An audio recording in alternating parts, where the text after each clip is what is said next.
Allez, bonjour à tous, bienvenue dans cette revue du jour avec une bonne update de marché. Il y a des choses intéressantes à dire sur Bitcoin, sur Ether, sur les altcoins aussi, avec 3 altcoins que vous m'avez demandé d'analyser. Je les ai notés de mon côté, j'ai Sonic, j'ai CLB et j'ai AI16Z. Donc on fera une analyse court, moyen et long terme, comme d'habitude en fin de vidéo, voir les différentes opportunités.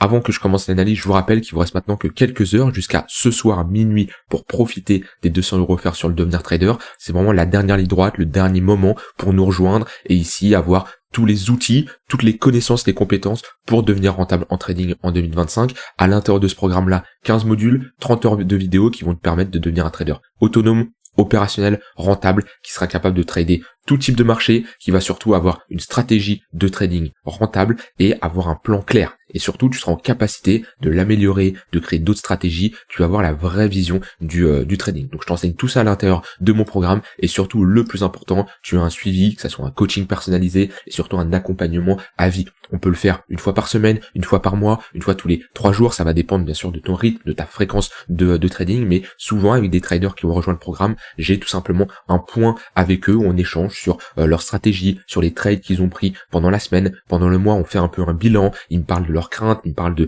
leur réussite, ils me parlent de tout ce qu'ils veulent et j'essaye de les guider, de leur apporter l'expertise que j'ai acquise ces dernières années. Donc voilà, tu peux en profiter en cliquant sur le premier lien en description, t'as 200 € offerts jusqu'à ce soir, c'est vraiment le dernier moment, après le prix du programme reviendra à son prix initial.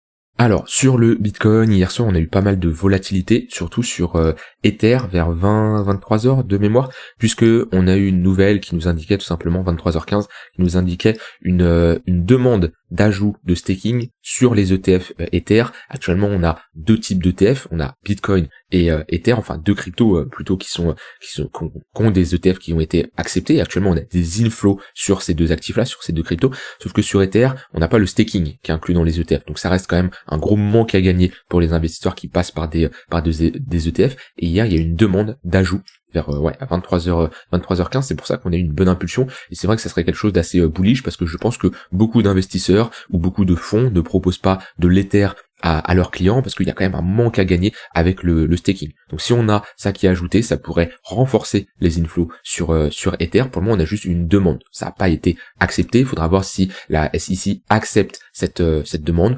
Il n'y a pas de raison pour moi qu'il la refuse ou peut-être qu'ils vont la prolonger avec certaines modalités comme on a eu avec les ETF la première fois.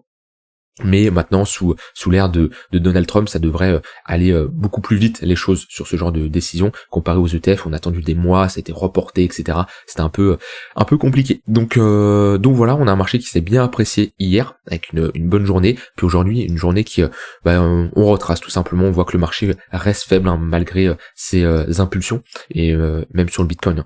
Bitcoin qui corrige bien aussi. De toute façon, c'est toujours la même chose, c'est-à-dire je vous l'ai très longtemps répété cette semaine, mais on se tient au plan, et le plan, c'est tant qu'on a ici des moyennes mobiles orientées à la baisse, un 1 heure qui fait office de résistance, je reste méfiant. Je reste méfiant, et on voit que même hier, on a une tentative de break, on n'arrive pas à s'installer au-dessus. C'est-à-dire que directement, on passe légèrement au-dessus, mais on réintègre aussi rapidement. On n'a pas de l'installation, c'est-à-dire que on passe pas au-dessus du 1 heure, et on le flippe en support. C'est absolument pas le cas. À chaque fois qu'on y retourne, il fait office de résistance. Donc voilà, ces moyennes mobiles qui me permettent de matérialiser la tendance. Je vous l'ai très souvent répété, mardi, lundi, un peu tous les jours. Je vous ai dit, pour le moment, c'est mon point de repère, pardon. Parce que là, on évolue toujours entre 2 bornes. On a notre borne basse vers les 95 000 $ qui fait office de support et notre borne haute au niveau des 98 000 $ qui fait office de résistance. Maintenant, je vous rappelle qu'un range précédé par une dynamique qui est baissière, et là on le voit bien, la dynamique elle est baissière, et bien ce range là a plus de chances de casser par le bas, d'un point de vue probabilité, puisque dans une dynamique baissière, les impulsions baissières se prolongent plusieurs fois, une tendance se prolonge plusieurs fois et se retourne qu'une seule fois. Donc vaut mieux privilégier la continuation de tendance qu'on est dans une tendance qui est baissière. Maintenant, mes scénarios ne changent pas, soit on revient chercher les 90 000 $, on a une réaction acheteuse, et tant mieux, on pourrait tout simplement chercher à se positionner dans cette zone-là pour revisiter le haut de range. Soit on revient chercher 99 000 $, 98 500 $, réaction vendeuse sur ce niveau de résistance, ça peut être un setup qui peut s'exécuter. 100 000 101 500 $ également, et je repasserai bullish uniquement si vraiment on a de l'acceptation déjà au-dessus des moyennes mobiles court terme, tunnel 15 minutes, 1 heure, et même faudrait repasser au-dessus du 4 heures, et repasser au-dessus de ce pivot très important qui est tout simplement les 101 500 $. Parce que si je mets ici un volume profile, c'est également notre value area high. Donc si on veut commencer à sortir de ce range par le haut, faut sortir de la value area, et ça passe par passer au-dessus des, pour prendre large, les 102 000 $. Donc c'est un plan que j'ai longtemps parlé, et c'est ce qui me permet de tenir dans ce marché. Il y en a beaucoup, c'est compliqué, je le vois sur Twitter, il y en a beaucoup qui en ont marre, sur YouTube, sur mon Discord même, des gens qui en parlent que le marché il est dur, et c'est là l'importance d'avoir un plan. Après bien sûr, si vous passez du temps devant les écrans comme moi tous les jours, vous pouvez faire de l'intraday, vous pouvez faire du scalping, vous pouvez faire du swing trading. Par contre ça sert à rien si vous êtes un investisseur long terme de commencer à regarder les charts tous les jours. Si vous êtes sur du long terme, les charts vous les regardez une fois tous les 3 jours, une fois par semaine. Il n'y a pas besoin de passer 2-3 heures par jour devant les écrans si vous prenez des décisions sur du long terme. Mais moi le plan je vous l'ai évoqué et il change pas. On évolue sous les 101 500 $, et je préfère patienter et je suis méfiant pour la suite. Maintenant, on m'a demandé de reparler des targets au cas où on casse à la baisse, même si je les ai pas mal évoqués. Moi j'ai 2 targets que je surveille. Pour un Fibo, et ça c'est un réflexe que vous devez avoir comme ça quand vous arrivez sur la charte du Bitcoin, de l'Ether, des altcoins, c'est de prendre un Fibo, de prendre le creux le plus bas, le point le plus haut, et de trouver où est vos zones de rechargement. Et moi le niveau des 0,118, c'est un niveau qui est très intéressant sur le Bitcoin. Par exemple, on a posé un bottom en 2022-2023 dans cette zone de rechargement, vous voyez, entre les 0,118 et les 0,786. Donc si on revient chercher cette zone, c'est une bonne zone. Maintenant, attention, il y en a peut-être qui vont paniquer. Waouh, Nico, tu me parles de 50 000 $, on est actuellement à 95 000 $. Bien sûr, mon but quand je trace un Fibo, c'est jamais me dire le marché va aller là. Je n'en sais rien. Et à chaque fois je me suis positionné dans ma zone de rechargement long terme, j'ai jamais anticipé en me disant c'est sûr que le marché va aller là. Par contre, je sais que s'il y va, je vais me positionner. Et c'est là la différence entre anticiper et réagir. Je n'anticipe pas que le marché va aller là. Par contre, je vais réagir lorsqu'il y sera. Quand est-ce qu'il va y être? Je ne sais pas. Ça se trouve, on va refaire à nouveau un nouvel ATH. Faudra prolonger le Fibo. C'est tout à fait possible. Mais actuellement, le sommet dernier qu'on a fait est là. Les 2 niveaux que je vais surveiller, 0,382 au niveau des 73 000 $ et 0,118 au niveau des 51 000 $. Maintenant, on a l'halving qui sera en 2028, parce que là, on a une autre halving qui a eu lieu en avril 2024, donc le prochain il sera en avril 2028. Donc on peut regarder le coût de production, Bitcoin coût de production, qui nous permet de voir à partir de quand les mineurs commencent à vendre à perte. 0,035, c'est bon. Donc là, on a un prix plancher vers les 41 000 $. Ce prix plancher qui double à chaque halving. On voit qu'on est passé de 21 000 à 41 000. Et historiquement, je vais changer de chart. Historiquement, on évolue toujours au-dessus de ce coût de production. Et pareil, lors du crash Covid, on a été chercher ce niveau-là, ça a été un niveau qui a fait office de support, et dès l'halving, on a doublé. Et on voit qu'ensuite, on est parti en bull market. Souvent, le cours du Bitcoin évolue toujours au-dessus de ce coût de production. Alors après, il peut baisser, comme on l'a vu ici, mais globalement, c'est un très bon point de repère. Vous voyez que là, on est parti en bull run à ce niveau-là, parce qu'on avait un coût de production qui était au-dessus. Donc c'est un très bon point de repère qui vous permet déjà de vous projeter maintenant sur des niveaux de support qui peuvent être intéressants, et surtout de vous fixer des objectifs sur les prochaines années. Si on part du principe que ce coût de production reste le même et ne bouge pas, ça veut dire que 2028, on a ce coût de production qui va doubler, et il va tout simplement passer de 40 000 à 80 000. C'est-à-dire qu'il y a de grandes chances que pour 2028, Bitcoin soit au-dessus des 80 000 $. Bien sûr, il peut évoluer, et ça, on parle ici du prix plancher. Je préfère prendre toujours le pire pour s'attendre à un prix réaliste, pas commencer à prendre les 70 000 $ pour me dire que ça va passer à 140 000 $. Non, je prends le prix le plus bas, 40 000 $. Ici, si on commence à s'installer en dessous, on a des mineurs qui vendent à perte. Donc historiquement, c'est un niveau qui a très souvent tenu. Ça vous permet de vous projeter. Alors, certains vont dire, ah ouais, 2028, c'est dans longtemps. Déjà, c'est dans 3 ans. Le problème, c'est que en crypto, on perd vraiment la notion du temps, c'est qu'on veut tout faire rapidement. On veut faire un x10 sur son wallet en seulement 1 an. Alors qu'il y a dites-vous que les investisseurs en finance traditionnelle, alors c'est pas comparable parce que la volatilité n'est pas la même, mais faire un x3 sur 5, 10, 15 ans, c'est une très bonne performance de leur côté. Hein. Faut pas croire que ils cherchent à faire des rendements de ouf. C'est parce que la crypto nous a habitués à une forte volatilité, mais déjà faire de telles performances en 1-2 ans, c'est de très bonnes performances, et il n'y a pas besoin de viser des fois 100 comme je le vois un peu partout.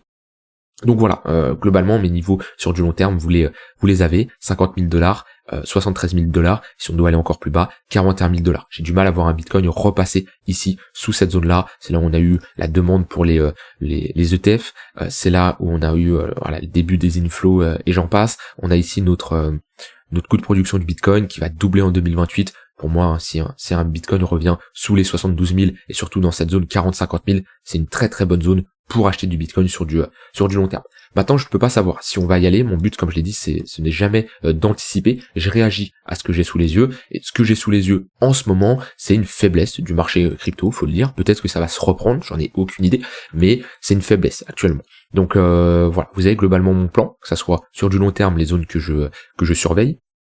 Mon plan sur du moyen terme, également sur ces niveaux de support et de résistance. Et là, si vous voulez avoir mon avis sur du court terme, la dynamique est baissière. On voit qu'on repasse sous le tunnel 15 minutes. On a le tunnel bleu qui est tunnel 5 minutes qui crosse le 15 minutes à la baisse. On se fait rejeter dans le 1 heure. Bon, après, le 15 minutes, il manque d'amplitude et de forte volatilité pour le trader comme on peut le trader quand on a une bonne impulsion à la baisse ou à la hausse. Je vais prendre un exemple. Ouais, quand on a comme ça un bon momentum avec des moyennes mobiles qui sont bien verticales, avec un bon tunnel qui est bien épais, qu'on a des pullbacks, c'est beaucoup plus intéressant que trader un tunnel qui est tout plat comme ça. Il peut y avoir quand même des setups qui s'exécutent, mais je préfère un tunnel comme on a ici, hein, qui est bien orienté à la baisse avec un bon écart entre les trois moyennes mobiles. Donc voilà, sur Bitcoin, j'ai pas grand chose à ajouter de mon côté. Maintenant, sur Ether, comme je l'ai dit, on a eu une demande de staking en plus dans les ETF. C'est quand même une annonce qui est bullish. Maintenant, les annonces bullish, le marché il a du mal. Alors c'est là où c'est spécial, hein, c'est que hier on a des chiffres sur l'inflation qui sont pas terribles, on a un marché crypto qui réagit bien, ensuite on a la demande de staking en ajout sur les ETF, on a une bonne réaction, le lendemain on a une réaction à la baisse. Alors, les cryptos en ce moment c'est un peu les montagnes russes, c'est là où il faut être prêt, psychologiquement parlant, faut pas avoir une attente du marché. Ça c'est important, il y en a beaucoup qui ont une attente du marché. C'est-à-dire que en fait avoir une attente du marché, c'est anticiper ce que va faire le marché. Sauf que vraiment les vrais traders qui tradent, si vous devez avoir cette mentalité, c'est de ne pas anticiper. Un vrai trader, il n'anticipe jamais ce que fait le marché. Alors en investissement long terme, il y en a beaucoup qui anticipent parce que c'est toujours comme ça. Oui, on va avoir un bull run. Oui, il va se passer ça. Oui, il va se passer ci. Techniquement, on n'en sait rien. Et plus vous tradez sur des unités de temps courtes, et plus vous allez vous apercevoir. Et c'est là où moi, trader, honnêtement, ça m'a permis d'être meilleur dans mes investissements, dans le choix de mes cryptos d'un point de vue de chartisme, d'un point de vue gestion des émotions, d'un point de vue se remettre en question, de plein de choses. Parce que trader, ça accélère le processus, vu qu'on trade et on prend beaucoup plus de positions qu'un investisseur. Et surtout, c'est beaucoup plus compliqué de faire du scalping et de l'intraday que de l'investissement long terme, que quand on investit sur du long terme, on est beaucoup plus à l'aise. Mais moi, à chaque fois que je prends un trade, je n'ai aucune attente. C'est-à-dire que je rentre en position, très bien, j'ai déterminé mon prix d'entrée, j'ai déterminé où j'invalidais mon trade, j'ai déterminé là où je prenais mes profits, le plus important, j'ai déterminé mon risque, c'est-à-dire combien je perds, et pourquoi je détermine un risque? Parce que je n'anticipe pas, parce que je n'ai pas d'attente, et je ne sais pas ce que le marché va me réserver. Si vous avez une attente, c'est vous pensez pouvoir prédire le marché, et vous attendez que le marché fasse quelque chose, sauf que c'est impossible de prédire le marché. Pourquoi c'est impossible? Parce que qu'est-ce qui fait bouger le marché? C'est l'offre et la demande, c'est les acheteurs et les vendeurs. Est-ce que là, vous êtes capable de savoir combien il va y avoir d'acheteurs dans les prochaines minutes, dans les prochaines heures? Qui va acheter? Quelle quantité? Vous ne pouvez pas savoir ce que va faire les acheteurs et les vendeurs. C'est impossible. Donc à partir de ce moment-là, vous ne pouvez pas anticiper ce que va faire le marché et vous ne pouvez pas avoir une attente. Après, c'est des probabilités. Je dis pas que quand vous prenez un trade, vous jouez au loto, et non, il y a des probabilités en fonction de certains niveaux, en fonction d'une analyse technique qui a été réalisée, mais ça ne doit pas exclure le risque. Donc sur Ether globalement, un peu similaire au Bitcoin, on reste sous les moyennes mobiles. C'est-à-dire qu'hier on a une bonne impulsion, on a été chercher le tunnel 1 heure, on voit qu'on n'arrive pas à s'installer au-dessus. Il est toujours ici orienté à la baisse. Je pense qu'il va commencer à être plat au vu de la durée de cette phase de latéralisation. Et ensuite il faudra surveiller le tunnel 4 heures. Maintenant, un peu similaire. Un range pressé par une dynamique baissière, plus de chances de casser à la baisse. Sur Ether, si on doit parler de target long terme, on va regarder ça. même si je les connais déjà. 2000$, hein, c'est le gros niveau. Honnêtement, un Ether qui repasse sous les 2000$ en clôture weekly, déjà ici, on a un premier signal qui nous montre qu'on a un gros affaiblissement et ça peut être une invalidation pour beaucoup de personnes, clairement, le fait de repasser sous les 2700, parce qu'on veut pas avoir une réintégration d'une pattern d'accumulation, chose qu'on a eu ici. Ça reste une plus petite pattern d'accumulation que cette pattern qu'on a réalisée ici, en monthly. Et on voit bien, c'est un niveau clé, hein, la zone entre, allez, pour prendre large, entre les 1900 aux 2100$. C'est un niveau qui fera office de support si on y va. Franchement, s'installer en dessous, commencer à, par exemple, break ce creux-là, ça remettrait en cause tout Ether sur du long terme, clairement. Déjà, ouais, passer sous les 2000$, ça serait vraiment pas bon. Et je me méfierais clairement de Ether pour la suite parce qu'on rentrerait dans un gros range avec des cassures de la structure. C'est comme si en fait c'est comme si là, on avait eu cette pattern de retournement qui est très bien visible, structure en W, ok, et on break et on fait quelque chose comme ça. Bah, vous voulez pas avoir des creux majeurs qui ne tiennent pas, absolument pas. Et là, ça serait le cas si on commence à revenir chercher ces niveaux-là. Maintenant, sur comme je l'ai dit, hein, sur du court terme, on reste baissier, donc toujours dans une dynamique baissière, vaut mieux chercher des shorts. D'un point de vue order flow, on peut regarder rapidement Bitcoin des niveaux importants, les chiffrons psychologiques, comme assez souvent, 95 000$, 94 et 93. Sur Binance Spot, il n'y a pas d'ordre de vente entre 96 jusqu'à 97, c'est plutôt calme. Et sur Coinbase, ouais, c'est pareil, les chiffrons psychologiques. Il n'y a pas de gros niveau clé, un petit ici, après pareil, 95 000$, c'est également un chiffron psychologique. Si je regarde sur Ether, 2600$, c'est un niveau qui est surveillé, on le voit bien, avec pas mal d'ordres d'achat ici en attente d'être exécuté. On voit qu'il y a 2600 Ether sur Binance Spot. Et sur Coinbase, 2006, 2571, 2582, 2555. Alors ça, on m'a demandé, c'est quoi quand tu regardes une charte comme ça, qu'est-ce que c'est? Bah, c'est tout simplement un carnet d'ordre. C'est le flux d'ordre qu'il y a dans un carnet entre l'offre et la demande. Et tout ça, c'est des ordres en attente d'être exécutés. C'est-à-dire que là, sur Coinbase, ici, on voit bien qu'à 2610$, sur le zoom que je suis en train de faire, il y a 6,1 Ether qui sont en attente d'être achetés. Alors maintenant, ça peut évoluer, vous voyez, sous le 6,1, 143, 144, 143, 140, voilà, ça peut évoluer bien sûr en fonction de comment le marché évolue, mais surtout en fonction des intervenants. C'est-à-dire que là, moi, si je vais sur Coinbase, je commence à mettre un ordre à 2610$ et je mets un ordre d'achat de 10 Ether, on va passer de 6,7 à 16,7. Sauf que cet ordre-là, je peux l'enlever, je peux le diviser par 2, je fais ce que je veux. C'est pour ça, après, c'est de l'analyse en temps réel, hein. Ça peut fortement bouger. Au niveau des altcoins, pas spécialement d'altcoins fortes aujourd'hui, c'est vrai qu'on a une semaine quand même avec un petit rebond sur des altcoins, on le voit avec SUI, on le voit avec ADA, LTC, BNB qui est très forte, on va en reparler après, Kaspa, Atom, INJ, mais globalement sur le mois ou même sur la journée, c'est vraiment pas terrible, donc on n'a pas des altcoins encore hyper fortes comme on l'a eu un certain temps. Même si on a eu des rebonds, moi je préfère être méfiant, comme je dis, on est dans un contexte de marché où je préfère patienter et avoir des confirmations beaucoup plus importantes. BNB qui a très bien rebondi, honnêtement. Alors ceux qui sont rentrés, que ça soit sur le repli des 610$ que j'ai souvent parlé parce que c'est un niveau clé, voire plus bas, qui ont récupéré une mèche, c'est une bonne zone ici pour prendre des profits. À partir du moment où on revient comme ça, zone de rechargement de short entre les 0,118 et les 0,786 de cette impulsion, c'est une bonne zone. Dites-vous qu'on a un BNB qui a pris du point le plus bas au point le plus haut, un plus 40%. On parle pas d'une petite crypto, on parle de, ici, une crypto à forte capitalisation, qui est d'ailleurs repassé devant Solana. Donc ouais, bonne zone ici pour prendre des profits, et sur du long terme, le niveau ne change pas, hein. Les 610$, c'est un niveau qu'on veut voir tenir. Alors maintenant, les altcoins que vous m'avez demandé d'analyser, il fait une petite coupure parce que je viens d'apprendre que FTM, Phantom, est passé c'est renommé Sonic. C'est pas une crypto que je possède, c'est pas une crypto que je suis de mon côté, donc voilà, je l'avais pas spécialement vu, c'est étonnant, j'ai pas vu spécialement de tweet ou autre en parler, ou alors j'ai pas fait attention, mais voilà, pour ceux qui ne savaient pas, Phantom, précédemment FTM, est passé sur Sonic. Quand j'ai vu Sonic, j'ai vu 54 coin market cap, je fais, ça sort d'où ça, comment ça, je suis pas au courant, mais voilà, des fois il y a tellement de choses dans les cryptos, même en y passant pas mal de temps chaque jour, on veut pas être au courant de tout.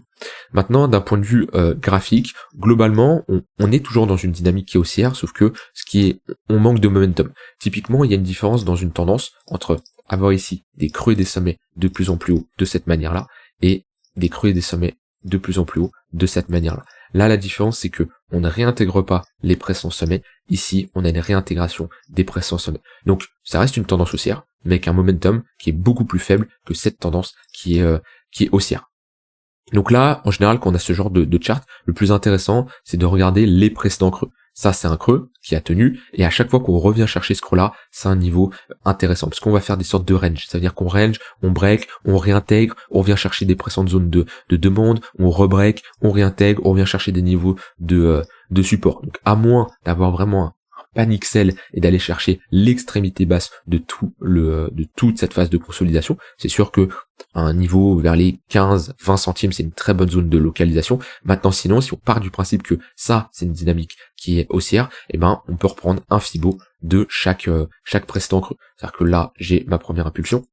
Quand on vient chercher zone de rechargement, mais surtout 0,186, c'est une bonne zone pour se positionner. Je peux prendre ici un autre Fibo de cette impulsion. Pareil, 0,118, 0,786, mais 0,186 sur les altcoins quand on a des cracks, c'est souvent là quand ça baisse fort, hein, c'est souvent un niveau intéressant. On voit que là, première mèche, bonne réaction acheteuse. Deuxième mèche ici sur les 0,86, 0,186, bonne réaction. Là, je trace un Fibo. 0,186, pareil, bonne réaction qui est en cours. Mais c'est souvent un niveau clé, je vous le répète assez souvent, ce niveau sur les altcoins, il est très souvent surveillé. Donc maintenant, trop tôt pour parler de bottom, parce que si je mets des moyennes mobiles, on voit bien que les moyennes mobiles moyen terme sont orientées à la baisse. On a toujours le 4 heures qui accroche le daily à la baisse, et même les moyennes mobiles long terme, on est repassé en dessous. Par contre, si on commence à avoir ici une phase de consolidation avec une plus grosse impulsion, là, on pourrait bien sûr avoir une pattern de retournement et repartir dans une dynamique haussière. On le voit bien ici. On a nos tunnels 1 heure qui orientent à la baisse, 4 heures orientent à la baisse, on se fait rejeter jusqu'à temps qu'on pose un bottom, où là on voit bien la dynamique change avec des creux des sommets de plus en plus haut. Bah c'est ce qui nous manque. Peut-être qu'on va se faire rejeter dans le 4 heures pour former une plus grosse structure. Après on peut viser plusieurs targets. On a déjà la zone de rechargement de short entre les 0,118 et 0,786 qui est une bonne zone. Sinon après on peut mettre des extensions de Fibo, ce qui nous donnerait un 118 100%. C'est des extensions qui s'activent uniquement si on... Alors ensuite, on m'a demandé CLV.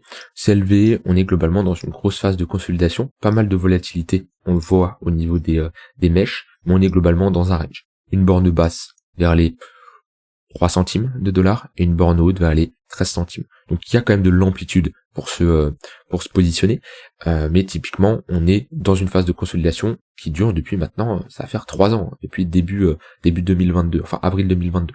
Donc maintenant dans des phases de range comme ça, il y a un moyen de faire de la perf. On le voit bien qu'entre l'extrémité basse et l'extrémité haute, on est bien sûr sur un x4. Donc il y a quand même moyen de faire de la perf. La meilleure chose, hein, c'est de se positionner sur l'extrémité basse, chercher des achats ici dans cette zone-là, avec une zone d'invalidation. Toujours, on n'anticipe pas, on sait pas ce que le marché va faire, il va peut-être casser ce range par le bas, mais si c'est le cas, si on commence à clôturer sous cette phase de latéralisation, on passe à autre chose. Le but c'est pas de holder une crypto qui va rentrer dans une tendance baissière. Après un range comme ça de 3 ans, si on casse à la baisse, c'est pour entamer une bonne dynamique baissière, parce que là on est quand même dans un range, donc c'est pas pour avoir une petite dynamique en 15 minutes ou en 1 heure. Je suis sur une unité de temps weekly, j'ai vraiment une vision long terme là-dessus. Maintenant sinon, si on veut jouer la cassure et un bon momentum sur du long terme, faut attendre une impulsion avec un break de cette phase de latéralisation. Et là on parle vraiment en clôture. Combien de gens se sont fait piéger ici à vouloir FOMO en anticipant la cassure parce qu'on faisait ici des breaks de sommet. Il n'y a aucun break tant qu'on ne clôture pas. Même si on clôture en daily 4 heures, c'est possible qu'on ait clôturé ici en daily 4 heures. Sauf que on est sur un range weekly. Donc on s'adapte et l'unité de temps supérieure prime toujours sur l'unité de temps inférieure. Et dernière crypto, AI16Z, qui a été une crypto qui a bien buzzé, qui a fait pas mal parler d'elle, où chez certains c'était le futur, c'était voilà, ça allait bien performer parce qu'on a quand même fait une bonne performance en quelques jours avec les agents IA comme ça a été appelé. Maintenant voilà, c'est un narratif qui a très peu duré, beaucoup en parlaient qu'on était vers les $2 et au final entre temps on a fait un moins 90%. Moins 90% en seulement un mois, de 2025, là, début 2025 à février. Bon, dans tous les cas, déjà, quand on a une charte qui est autant verticale, pareil, on prend un Fibo et on trace notre Fibo. La zone des 0,186, toujours une bonne zone intéressante. Le but, c'est pas de se positionner n'importe comment. C'est hors de question, selon moi, de mon côté, de me positionner sur une crypto comme ça, qui est, on peut le dire, un shitcoin, qui a une faible capitalisation et après une telle performance. On passe de 10 centimes à 2,5 $. Maintenant, on est toujours dans une dynamique baissière. On le voit bien, cette dynamique baissière qui a été ici procurée par une structure de top, un M-top, qui est très visible, hein, même si je me mets en close line, ce M-top il est très simple à déceler. Ça nous indique tout simplement qu'on inverse notre dynamique baissière, et depuis ce moment-là, on fait des creux et des sommets de plus en plus bas. Je mets des moyennes mobiles, on voit bien un 1 heure qui a bien été orienté à la baisse, et ici un 4 heures bien orienté à la baisse également. Donc pour le moment, on est toujours dans cette dynamique baissière, même si on voit qu'on a une compression entre les moyennes mobiles court terme. C'est-à-dire qu'on avait un 1 heure qui était orienté à la baisse, on l'a break, on est passé au-dessus du 15 minutes, au-dessus du 1 heure, le 15 minutes qui a fait office de support pendant cette petite dynamique qui est haussière, et là on tient le 1 heure. Donc on la voit, la contraction entre le tunnel 4 heures et ici le tunnel 1 heure. Idéalement, pour avoir une reprise de dynamique sur du moyen à long terme, faudrait break le 4 heures à la hausse. Le mieux franchement, ça serait ici d'avoir une petite phase de latéralisation, se faire rejeter, revenir chercher l'extrémité basse, avoir ici une petite pattern, break, ça c'est le meilleur scénario, parce que comme ça on a un point de repère. On sait que ok, là on a imposé un bottom, ce qui veut dire bottom, zone d'invalidation. Je sais que si on repasse en dessous, je passe tout simplement à autre chose. Par contre, si on est sur une impulsion très violente, qui repart sans structure comme ça, attendez-vous à un rejet 0,382, au pire 0,618. Mais c'est très rare les cryptos qui partent sans rejet. Les V-bottom sont souvent amenés à être retestés, comme les V-top. Hein. Vous voyez que là, si je me mets en replay, à ce moment-là, on est sur un V-top. C'est-à-dire que c'est très rare que le marché va faire ça, sauf annonce négative, sauf gros dump du marché des cryptos, mais souvent, on va faire ça. Alors, c'est pas spécialement jusqu'à là, ça peut être jusqu'à là, ça peut être jusqu'à là, mais souvent on a ce V-top qui est retesté pour former ici une structure. Voilà, rien d'autre à dire. N'hésitez pas à rejoindre le Discord si vous voulez échanger sur le marché, qui n'est pas facile, je sais, pour certains. En ce moment, on peut parler de trading court moyen terme, je peux répondre à vos questions si vous avez des interrogations ou autres. Et si vous voulez avoir une vraie formation solide, un vrai programme qui va vous permettre de réussir en 2025, tu peux dès maintenant profiter de 200 € offerts sur le programme. Il te reste que quelques heures maintenant pour en profiter. Je te souhaite une très bonne fin de soirée et je te dis à demain pour une prochaine vidéo. Bye bye.